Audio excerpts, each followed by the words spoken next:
بسم اللہ الرحمن الرحیم۔ السلام علیکم دوستوں، میری آج کی اس ویڈیو کا موضوع پہلے کی ویڈیو موضوع کی طرح ہے کہ ہم دیکھتے ہیں کہ ہمارے معاشرے میں بہت سی برائیاں ہیں۔ ان میں سے ایک برائی کہ بہت سارے لوگ بہت سارے کام اس وجہ سے نہیں کرتے کہ لوگ کیا کہیں گے، اور میری آج کی ویڈیو کا موضوع بھی یہی ہے کہ لوگ کیا کہیں گے۔ ہم اکثر دیکھتے ہیں کہ لوگ مزدوری نہیں کرتے ہیں اس وجہ سے کہ اس سے ہماری عزت نفس مجروح ہوگی، لوگ ہمیں نیچ سمجھیں گے، اور اس کے بجائے اب دوسری سینس میں دیکھیں کہ ہم لوگ بھیک مانگنا شروع کر دیتے ہیں کہ اس وقت ان کو یہ خیال نہیں آتا کہ اب لوگ کیا کہیں گے، لیکن مزدوری کرتے وقت وہ لوگ ہی ہوتے ہیں اور کہتے ہیں کہ لوگ کیا کہیں گے۔ اسی طرح اور بہت سے کام ہیں، جیسے کہ ہمارے معاشرے کے ایک رواج بن چکا ہے کہ کسی کے گھر میں میت ہے اور ان کے گھر کھانا کھا کے ہی آنا ہے۔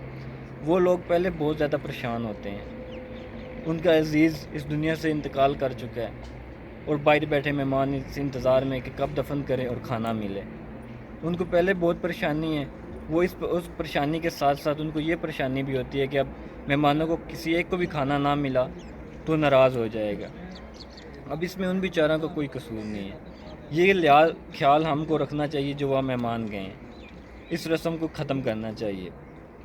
اور اس کے علاوہ بیٹی کو لمبی عمر تک گھر بٹھائے رکھنا، اس انتظار میں کہ کہیں سے جہیز آئے، جہیز بنے اور اس کو رخصت کریں، جس کے اسلام نے سخت ممانعت کی ہے۔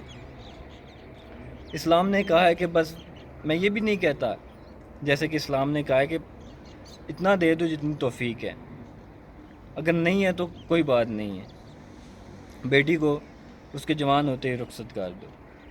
لیکن ہم نے نہیں کہ سوچ لیا کہ بیٹی کو اس نے اتنا جہیز دیا ہے ہم نے بھی دینا ہے، اگر نہ دیا تو لوگ کیا کہیں گے۔